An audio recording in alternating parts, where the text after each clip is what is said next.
നമസ്കാരം. ഒരു ക്ഷേത്ര സമുച്ചയം ഒരു നാടിന് തന്നെ ഐശ്വര്യമായി മാറുക അല്ലേ?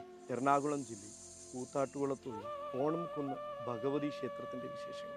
ശ്രീഭദ്രയാണ് ഈ ക്ഷേത്രത്തിലെ പ്രധാന പ്രതിഷ്ഠയെങ്കിലും ശ്രീഭദ്രയെ കൂടാതെ ദുർഗാദേവി, ശ്രീകൃഷ്ണൻ, ശാസ്താവ്, സർപ്പങ്ങൾ കൂടാതെ ഖണ്ഡാകർണൻ ഒരുപാട് ഉപദേവതകൾ കൂടിയുള്ള ഒരു ക്ഷേത്ര സമുച്ചയം തന്നെയാണ്. കുംഭമാസത്തിലാണ് ഭഗവതിക്ക് ഉത്സവം. കാർത്തിക നാളാണ് ഭഗവതിക്ക് ഏറ്റവും വിശേഷപ്പെട്ടത്. കാർത്തിക നാളിൽ തിരുവാഭരണം ചാർത്തി പൂജയും തൊട്ടടുത്ത ഭരണി നാളിൽ പൊങ്കാലയും അതിനുശേഷമുള്ള രോഹിണി നാളിൽ ശ്രീകൃഷ്ണ ഭഗവാന് പാൽ പൊങ്കാലയും നേരുന്ന ഒരു പതിവ് ഈ ക്ഷേത്രത്തിലുണ്ട്. ഈ ക്ഷേത്രത്തിലെ വഴിപാടുകളെല്ലാം തന്നെ ഇനി നിങ്ങളുടെ വിരൽത്തുമ്പിലും ലഭ്യമാണ്. നിങ്ങൾ ചെയ്യേണ്ടത് ഇത്രമാത്രം: ഗൂഗിൾ സ്റ്റോറോ ആപ്പിൾ സ്റ്റോറോ സന്ദർശിച്ച് അർപ്പൺ ആപ്ലിക്കേഷൻ സൗജന്യമായി ഡൗൺലോഡ് ചെയ്യുക.